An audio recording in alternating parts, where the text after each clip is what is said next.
Pirmąją Kalėdų dieną daugelio NBA gerbėjų akis nukrypo į Los Andželą.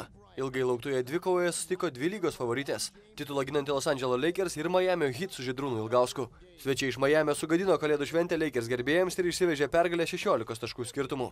Ilgauskas žaidė starto penketį ir prie Heat pergalės prisidėjo 6 taškais. Žvaigždžių mikro dvikovą užtikrintai laimėjo LeBronas Jamesas. Miamio komandos lyderis per Kalėdas atliko trigubą dublį. Pelnė 27 taškus, atkovojo 11 kamuolių ir atliko 10 rezultatyvių perdavimų. Lakers žvaigždė Kobe Bryantas surinko 17 taškų ir atliko 7 perdavimus. Šios rungtynės daugiau reiškia mūsų varžovams, o ne mums. Turime pradėti demonstruoti geresnį žaidimą, nes dabartinis man nepatinka, sakė Lakers lyderis. Belankį sezoną pradėjusi Miamio komanda per paskutinės 15 rungtynių iškovojo net 14 pergalių. Heat jau pasivijo rytų konferencijos lyderius Bostono Celtics krepšininkus. Heat pradeda tikėti savo jėgomis, tikėti gynybą ir kovą dėl kamuolių. Pareiškė sezono pradžioje daug kritikos sulaukęs Miamio komandos treneris Erikas Spoelstra. Toliau sporto žiniuose nuotaikingos naujienos iš įvairiausių pasaulio kampelių. Laplandijoje surengtos tradicinės samių tautos elnių lenktynės, kurių stebėti susirenka gausus būrys užsienio turistų. Lenktynės vyko Norvegijos mieste Tromsėje. Ji nuo šiaurės ašigalio skiria vos 350 km.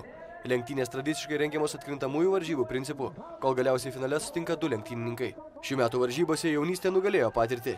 Elnių lenktynių čempionu tapo Nilsas Kai Antis, finale nugalėjęs vyresnį priešininką. Manau, kad mano pergalė lėmė tai, kad esu jaunesnis ir mažiau sveriu. Laukiu nesulaukiu kitų metų, kai vėl galėsiu ginti titulą. Per artėjančius metus stengsiuosi nepriaugti daug svorio.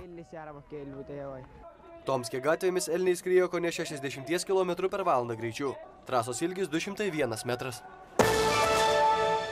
Senų tradicijų nepamiršta ir Papua Naujosios Gvinėjos gyventojai. Nedėlėme Saro kaimelėje per šventės vyko šaudymo iš lanko varžybos. Varžybų taisyklės labai paprastos. Nugalėtojų tampa tas, kuriam pirmam pavyksta pataikyti į bananmedžio kamieną.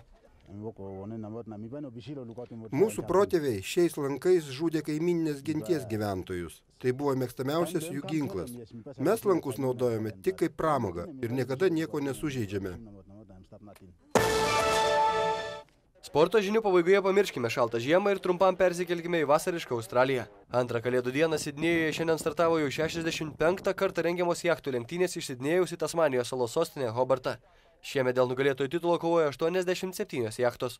Varžybų rengėjai tvirtina, kad tai gali būti vienas sudėtingiausių lenktynių istorijoje, nes varžybų dalyvius pasitiko lietus ir stiprus vėjas. Todėl lenktynių dalyviams nurodyta nesistengti pasiekti greičio rekordų, svarbiausia pasiekti finišą. Per 2 dienas truksiančias jachtų lenktynės įguloms teks įveikti daugiau nei 1000 km.